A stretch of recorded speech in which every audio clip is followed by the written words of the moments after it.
Buongiorno a tutti gli amici di Italia Squisita, sono Walter Musco, ci troviamo a Roma nella mia pasticceria, Pasticceria Walter Musco. È una pasticceria nata circa 16 anni fa, per caso, perché in realtà il mio percorso è un percorso un po' particolare. Ho iniziato tantissimi anni fa, a fine degli anni 90, con una galleria d'arte, poi a distanza di anni ho avuto la fortuna di aprire questo luogo che reputo un luogo peculiare, unico. Il salato rimane sempre un elemento importante, tant'è che i miei dolci non vogliono essere dei prodotti stucchevoli e ci sono sempre costantemente dei richiami al mondo dell'arte e della cultura in generale. Oggi aprirò le porte del mio laboratorio ad Italia Squisita per presentare il mio risolatte, così vi mostrerò la preparazione di questo risolatte classico, la mia versione, chiamiamola contemporanea, e poi la gestione di questo risolatte in una torta. Abbiamo bisogno di riso, io ho utilizzato il Carnaroli, abbiamo bisogno del latte, dello zucchero e ovviamente per arricchire il nostro risolatte utilizzeremo una vaniglia, una planifolia, quindi una vaniglia bourbon. Questa vaniglia è una vaniglia nera, ha una grande particolarità, è la prima vaniglia coltivata in Europa. La ricetta classica è una ricetta molto semplice. Prendiamo un pentolino, versiamo il quantitativo di latte, all'incirca 1 litro per 300 grammi di riso. Possiamo utilizzare dal Carnaroli all'arborio, all'aroma, al vialone nano. Sicuramente il Carnaroli è quello che ci dà una maggiore stabilità. Ed inseriamo lo zucchero. Solo successivamente apriremo la bacca di vaniglia, divideremo i semi dal baccello e quando il latte ha raggiunto una certa temperatura inseriremo anche il baccello di vaniglia. Ogni riso ha un assorbimento diverso, quindi il consiglio è di non inserire tutto quanto il latte, ma inserirne circa 3/4, portarlo a ebollizione. Se il riso richiede più liquido, non dobbiamo fare altro che versare la quantità rimanente che avevamo. Il baccello che è stato messo all'interno dovrà essere tolto e sostituito invece con i semi. Questa, a mio avviso, è l'aroma nel mondo della pasticceria più importante che possa esserci.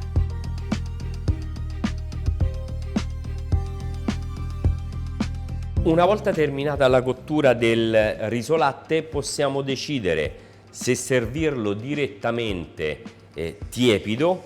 Una ciotola nera darà sicuramente risalto al nostro risolatte e vuole mantenersi nella sua semplicità.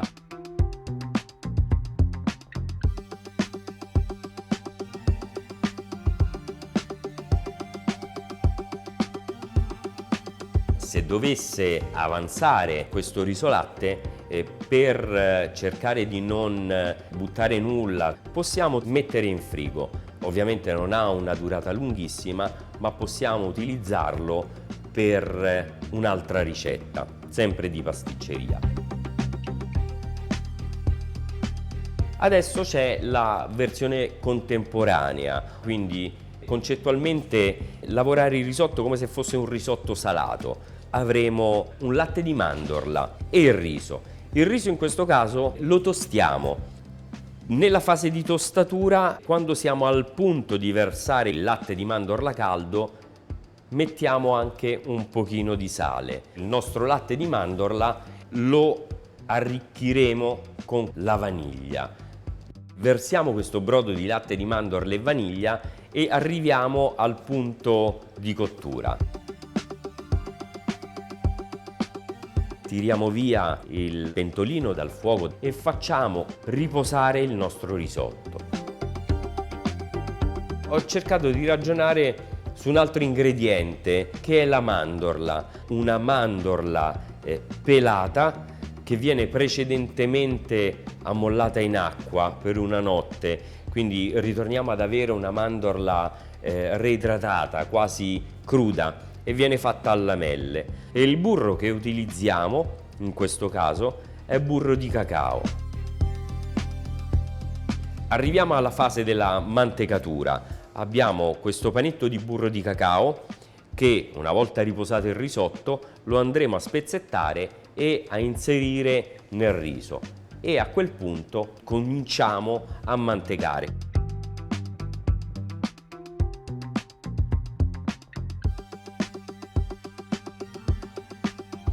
Una volta appoggiato il nostro riso, cercheremo di stenderlo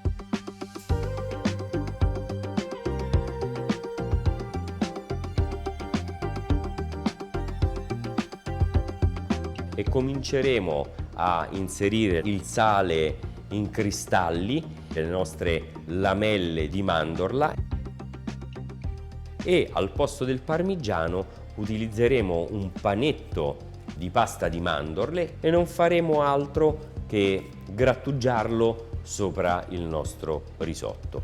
Ecco qui il riso latte con elementi di dolcezza, di profondità dati dalla vaniglia e di sapidità dati dal sale.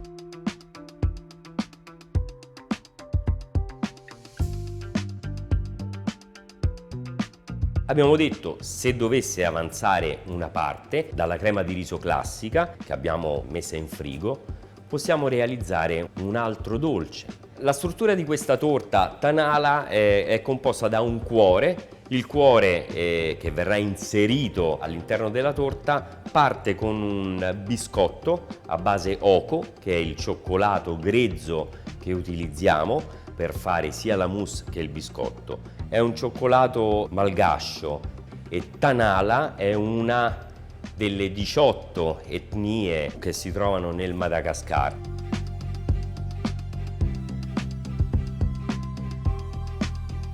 Dopodiché inseriremo la crema di riso che ci è avanzata e successivamente poggeremo sopra al riso la panna cotta alla banana. La realizziamo mettendo in forno le banane a 180 gradi per circa 10-15 minuti. Le banane dovranno scurirsi, dovranno diventare nere e internamente la banana diventerà molto cremosa.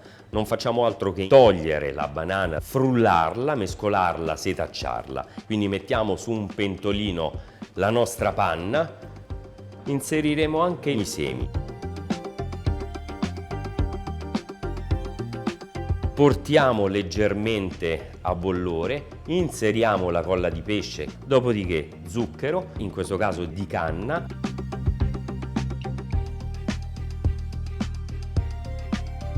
e la nostra purea di banana.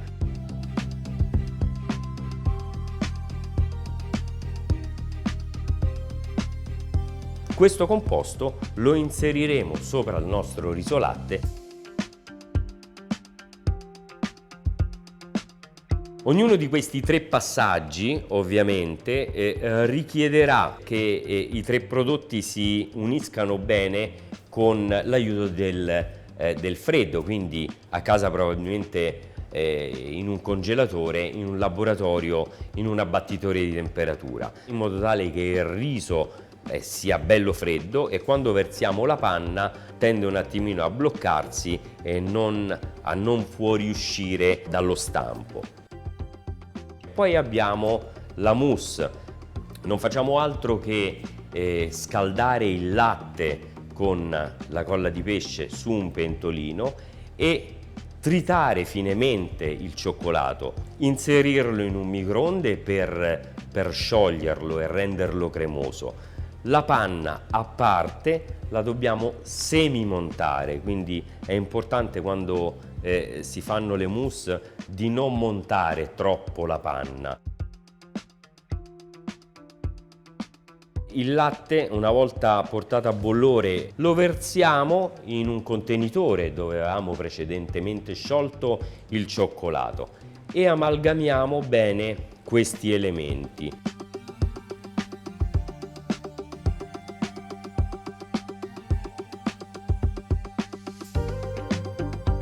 Questo impasto poi lo andremo a versare nella nostra panna semimontata e con l'aiuto di una marisa o di un leccapentole cercheremo con dei movimenti dall'alto verso il basso in modo delicato di incorporare bene tutti quanti gli ingredienti. Verseremo questo composto nel nostro stampo. A questo punto, con l'aiuto di una spatola, cercheremo di accompagnare la mousse sui lati verticali dello stampo per evitare che, una volta riabbattuta la nostra torta, emergano delle bolle di aria, e successivamente sformeremo il nostro cuore e lo inseriremo in modo capovolto. Facciamo una lieve pressione, fuoriuscirà la mousse di cioccolato in eccedenza e pian piano puliremo il contorno del nostro stampo. Operazione finale: inserire il nostro stampo in congelatore o in abbattimento. Tempo in congelatore ci vorranno, suppongo, 3 ore, in abbattitore di temperatura con 20-25 minuti abbiamo ottenuto il nostro risultato. Una volta sformata la nostra torta, ho cercato di riprodurre sulla superficie della torta una decorazione che le donne Tanala usano farsi sul volto. Io ovviamente ho utilizzato questa polvere di riso, l'abbiamo ottenuta cuocendo il riso, frullandolo, e successivamente viene steso su un foglio di carta da forno e viene messo in forno. Viene successivamente frullata e resa polvere bianca. Adesso siamo pronti per il taglio. La tireremo fuori circa un'oretta e mezza prima.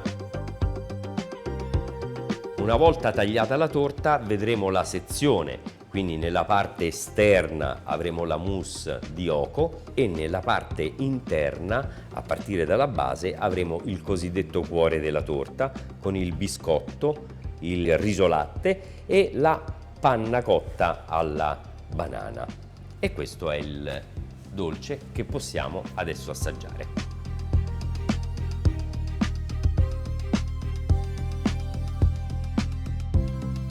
Siamo giunti al termine, mi auguro possano essere stati di ispirazione questi miei dolci. Siamo partiti da un riso latte classico, la versione contemporanea, quella che ricorda un po' il risotto al ristorante. Dopodiché abbiamo cercato di utilizzare il riso latte avanzato.